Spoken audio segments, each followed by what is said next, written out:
આજનો આપણો ટોપિક છે 3 વિદ્યુતભારોના તંત્રને લીધે મળતી સ્થિતિ ઉર્જાનું સૂત્ર. આગળના પાર્ટ 1માં આપણે 2 વિદ્યુતભારોના તંત્રને લીધે મળતી સ્થિતિ ઉર્જાનું સૂત્ર મેળવ્યું. એવી જ રીતે આપણે 3 વિદ્યુતભારોના તંત્રને લીધે સ્થિતિ ઉર્જાનું સૂત્ર પાર્ટ 2માં મેળવીએ. તો 2 વિદ્યુતભારોના તંત્રને લીધે જે આપણે 2 સ્ટેપ આપણે કાર્યના જોયા, W1 અને W2, એવા અહીંયા કાર્યના આપણે 3 સ્ટેપ જોવા જોશે, W1, W2 અને W3. તો અહીં આપણે ધારી લઈએ કે R1, R2, R3 ઉપર રહેલા વિદ્યુતભારો અનુક્રમે Q1, Q2 અને Q3ના તંત્રની સ્થિતિ ઉર્જા આપણે ગણવી છે. તો આગળ ઉપર આપણે જોયું એ પ્રમાણે સૌથી પહેલાં આપેલા સ્થાને વિદ્યુતભારને લઈ આવવાનો હોય ત્યારે શરૂઆતમાં આપેલા સ્થાન ઉપર કોઈ જ વિદ્યુતભાર નથી. એટલે કે જ્યારે આપણે વિદ્યુતભાર Q1ને આપેલા સ્થાને લઈ આવશું ત્યારે કોઈ જ વિદ્યુત ક્ષેત્ર હાજર ન હોવાને લીધે તેના ઉપર કરવું પડતું કાર્ય શૂન્ય હશે. તો W1 થશે 0. પછી બીજો વિદ્યુતભાર એટલે કે Q2 વિદ્યુતભારને જ્યારે આપણે આપેલા સ્થાન ઉપર લઈ આવશું ત્યારે Q1ને લીધે ઉત્પન્ન થયેલા વિદ્યુત ક્ષેત્રનો તેમને સામનો કરવો પડશે. એટલા માટે Q2 વિદ્યુતભાર છે એને આપેલા સ્થાન ઉપર લઈ આવવા માટે તેના ઉપર કાર્ય કરવું પડશે. એ કાર્ય છે એ કયું છે? W2. અહીંયા સુધી ઉપરનો જે પાર્ટ 1 હતો એની અંદર આપણે 2 વિદ્યુતભારોના તંત્રની સ્થિતિ ઉર્જા એ મેળવી લીધેલી. હજી આપણે ત્રીજા વિદ્યુતભારને પણ આમાં સામેલ કરવાનો છે. તો આકૃતિમાં દર્શાવ્યા મુજબ આપણે જોઈએ તો 2 વિદ્યુતભારો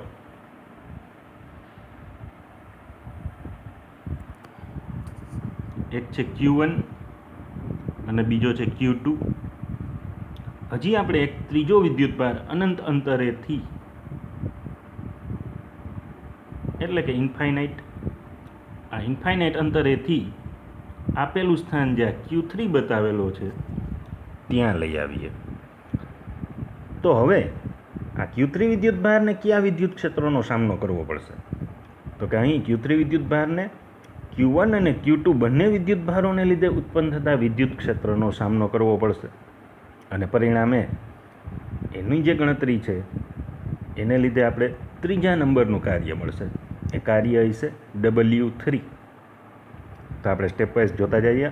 સૌથી પહેલાં Q1ને અનંત અંતરેથી ધારો કે R1 બિંદુએ લાવવા માટે કરવું પડતું કાર્ય. અહીંયા લખેલું છે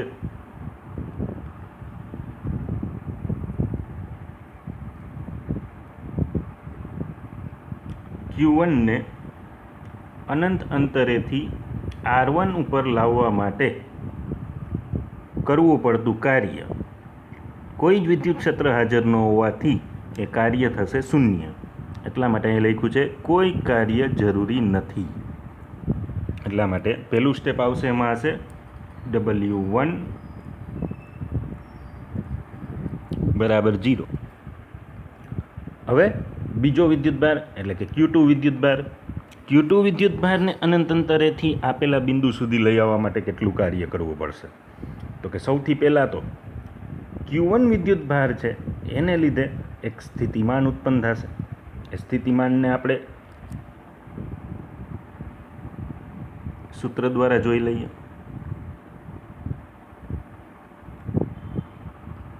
તો Q1ને લીધે R2 અંતર કે જ્યાં આપણે Q2 વિદ્યુતભારને લઈ આવવાના છીએ ત્યાં કેટલું સ્થિતિમાન ઉત્પન્ન થશે?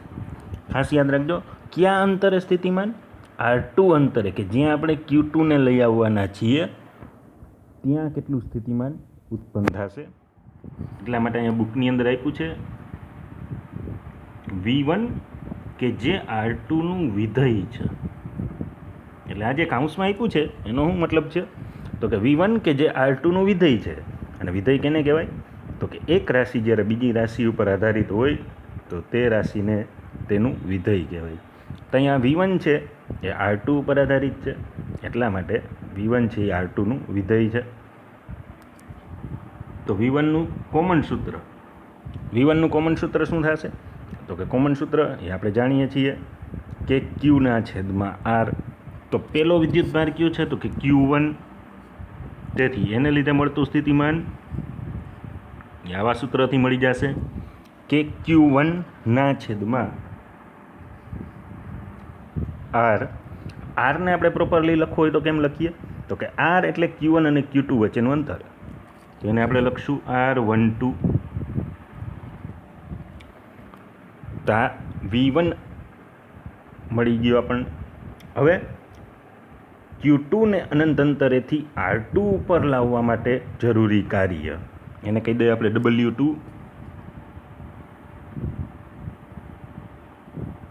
W2 બરાબર શું થશે?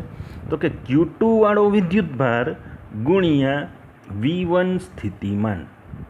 ખાસ યાદ રાખજો, વિદ્યુતભાર કેનો? તો કે જે વિદ્યુતભાર લઈ આવીએ છીએ એટલે Q2, સ્થિતિમાન કેનું? જે વિદ્યુતભાર પહેલેથી હાજર છે તેનું. એ Q છે, તો કે V1, એટલે અહીંયા આપણે Q સૂત્ર લખશું Q2 ગુણ્યા V1 કે જે R2નું વિધેય છે. તો આનાથી આપણને કાર્ય W2 મળી જશે. આ સૂત્ર જે આપ્યું છે એ મુજબ આપણે જોઈએ, તેમાં V1ની કિંમત મૂકી દઈએ. તો V1ની કિંમત મૂકશું ત્યારે જવાબ આવશે કે Q1 ગુણ્યા બાજુમાં છે Q2 ના છેદમાં R12, કે Q1 Q2 ના છેદમાં R12. તો આ જે W2 જે કાર્ય છે એનું સૂત્ર તમને અહીંયા બુકમાં આપેલું છે. એમાં Kની કિંમત છે 1/4πε0. હંમેશા દર વખતેની જેમ K એટલે 1/4πε0. તો આ W2 વાળું જે સૂત્ર છે એ અહીંયા આપણને દેખાય છે રેડ કલરથી, એ આ જ સૂત્ર છે.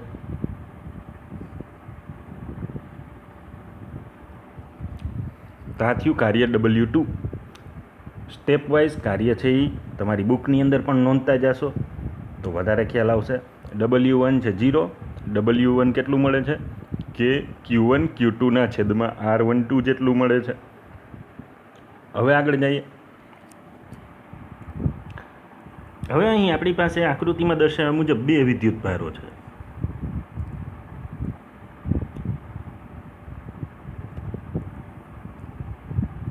એક તો પહેલો વિદ્યુતભાર એટલે Q1, બીજો વિદ્યુતભાર એટલે Q2, તેમની વચ્ચેનું અંતર એટલે R12.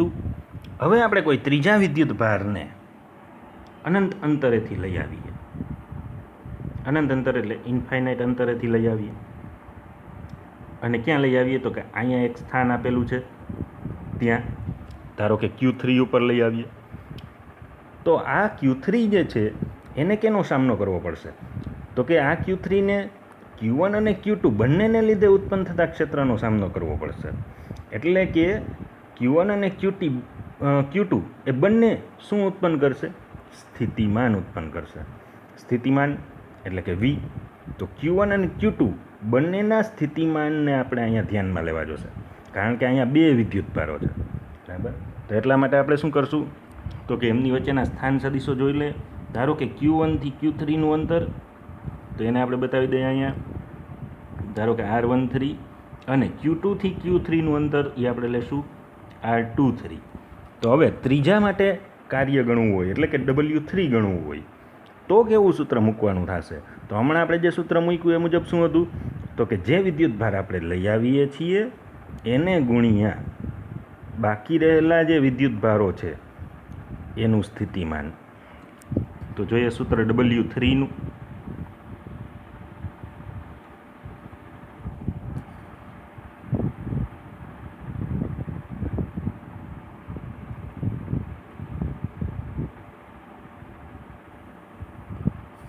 તો W3 એના બરાબર થશે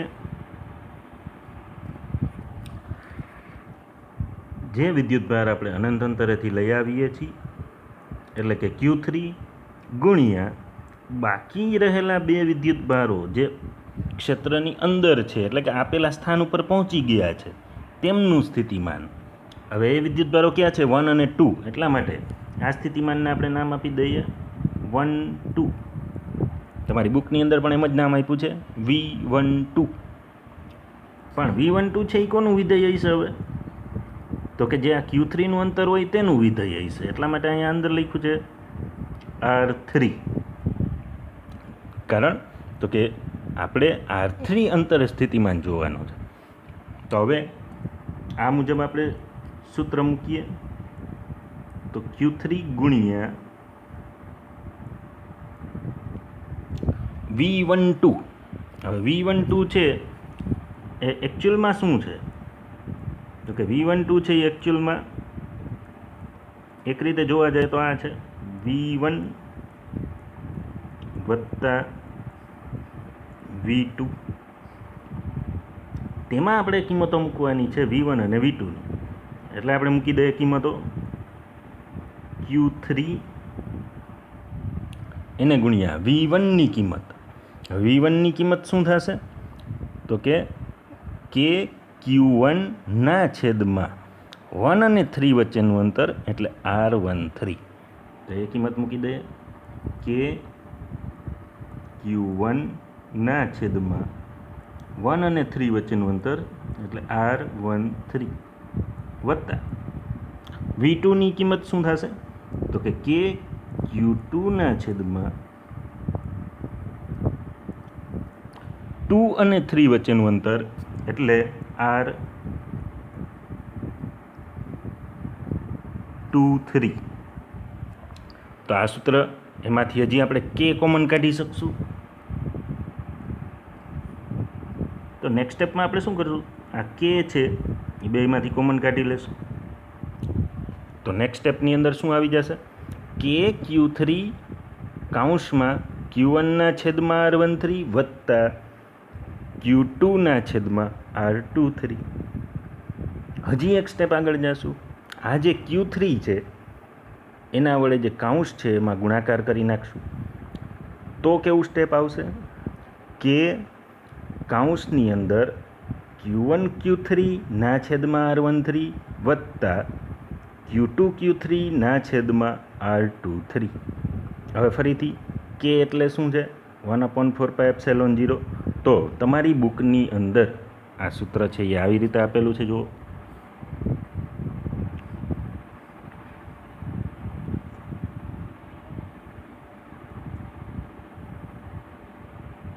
તો આ જે ઇક્વેશન અહીંયા બતાવ્યું છે એમાં છે 1/4πε0 કૌંસમાં Q1 Q3 ના છેદમાં R13 વત્તા Q2 Q3 ના છેદમાં R23. તો આ સૂત્ર કઈ રીતે આવ્યું એ હમણાં આપણે ગણતરી એની જે કરી W3ની એના ઉપરથી આવ્યું છે. એટલે આ સૂત્ર કેનું છે?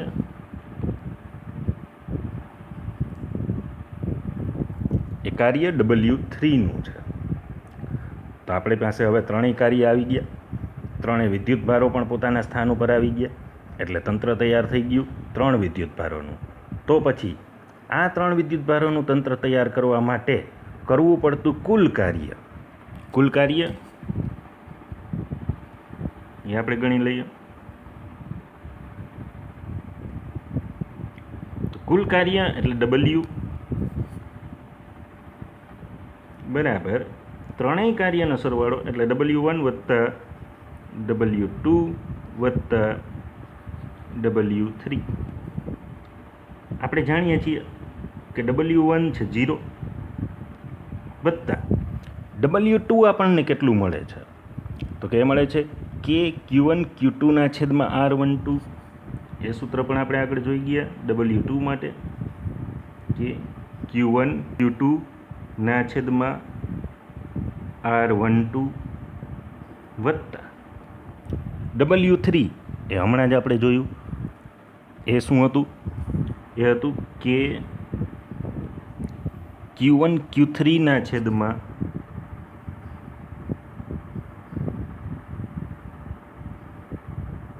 R13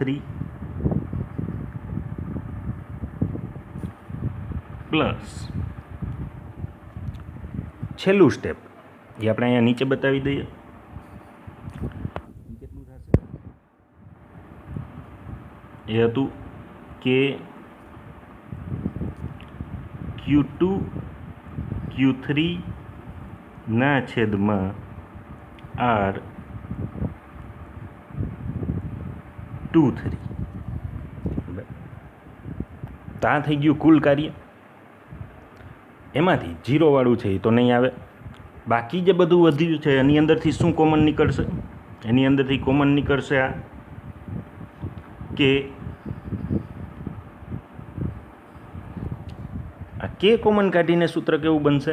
તો કે કે કોમન કાઢશું પછી સૂત્ર વધશે W બરાબર કે કૌંસમાં Q1 Q2 ના છેદમાં R12 વત્તા Q1 Q3 ના છેદમાં R13 વત્તા Q2 Q3 ના છેદમાં R23. હવે આ કરેલું જે કુલ કાર્ય છે એ વિદ્યુત બળ પાછું કેવું છે? તો કે સંરક્ષી પ્રકારનું બળ છે. સંરક્ષી પ્રકારનું બળ કોને કહેવાય? તો કે જેમાં કાર્ય છે એ માર્ગથી સ્વતંત્ર હોય, એટલે કે કાર્ય છે એ માર્ગના રસ્તા ઉપર, એટલે કે રસ્તા ઉપર આધારિત ના હોય, તેને આપણે સંરક્ષી બળ કહીશું. તો કોઈ પણ માર્ગે આપણે વિદ્યુત ભાર છે એને એક સ્થાનેથી બીજા સ્થાન ઉપર લઈ જશું અને એ બીજું સ્થાન મેળવવા માટે આપણે કોઈ પણ રસ્તાનો ઉપયોગ કરશું તો પણ કરેલું કાર્ય સરખું જ મળશે. એટલા માટે વિદ્યુત બળ કેવું છે? સંરક્ષી છે. તો વિદ્યુત બળ સંરક્ષી હોવાને લીધે કરેલું કુલ કાર્ય, એટલે કે અહીંયા જે આપણે W ગણ્યું છે એ કેના જેટલું હશે? તો કે એ કાર્ય છે બધું જ વિદ્યુત ભારના તંત્રની સ્થિતિ ઉર્જાના રૂપમાં સંગ્રહ પામશે. એટલા માટે છેલ્લે જવાબ શું આવશે? તો કે W બરાબર U. તો W બરાબર U નો મતલબ છે આપણે જે હમણાં જે છેલ્લું સ્ટેપ ગણ્યું છે એ છેલ્લું સ્ટેપ જ શું છે? U છે. એટલે કે વિદ્યુત ભારોના તંત્રની સ્થિતિ ઉર્જાનું સૂત્ર છે. તો એ આપણી બુકની અંદર જે આપ્યું છે એ સૂત્ર આપણે જોઈ લઈએ. એમાં k ની બદલે શું મૂક્યું છે? 1/4πε0.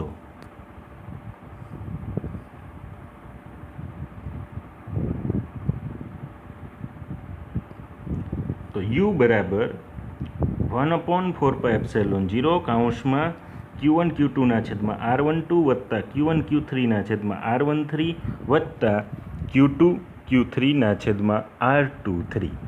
આ છે 3 વિદ્યુત ભારોના તંત્રની સ્થિતિ ઉર્જાનું સૂત્ર. અને છેલ્લે આપણે બુકમાં લખ્યું છે કે આ સૂત્ર એ વિદ્યુત ભારોને એકઠા કરવાની પદ્ધતિ ઉપર આધારિત નથી. એટલે કે વિદ્યુત ભારોને કોઈ પણ માર્ગે આપણે આપેલા સ્થાન ઉપર લઈ આવ્યા હોઈએ, કોઈ પણ માર્ગે, તો એ માર્ગ ઉપર આ સ્થિતિ ઉર્જા આધારિત નથી. સ્થિતિ ઉર્જા એ ગોઠવણીની હાલની સ્થિતિ માટે લાક્ષણિક છે. એટલે કે આપેલા સ્થાન ઉપર સ્થિતિ ઉર્જા છે એ કેવી હશે? નિશ્ચિત મૂલ્યની હશે.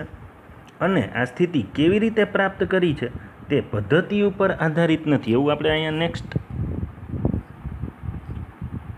જે પેજ છે એની અંદર લખેલું છે કે સ્થિતિ કેવી રીતે પ્રાપ્ત કરી છે તેના ઉપર આ સ્થિતિ ઉર્જા આધારિત નથી. એટલે કે આપણે કયા માર્ગે વિદ્યુત ભારોને લઈ આવ્યા છીએ અનંત અંતરેથી આપેલા સ્થાન ઉપર, તેના ઉપર આ સ્થિતિ ઉર્જાનું સૂત્ર છે એ આધારિત નથી. તો આ હતું 3 વિદ્યુત ભારોના તંત્રને લીધે મળતી સ્થિતિ ઉર્જાનું સૂત્ર. નેક્સ્ટ લેક્ચરમાં આપણે જોશું ઉદાહરણ 2.4.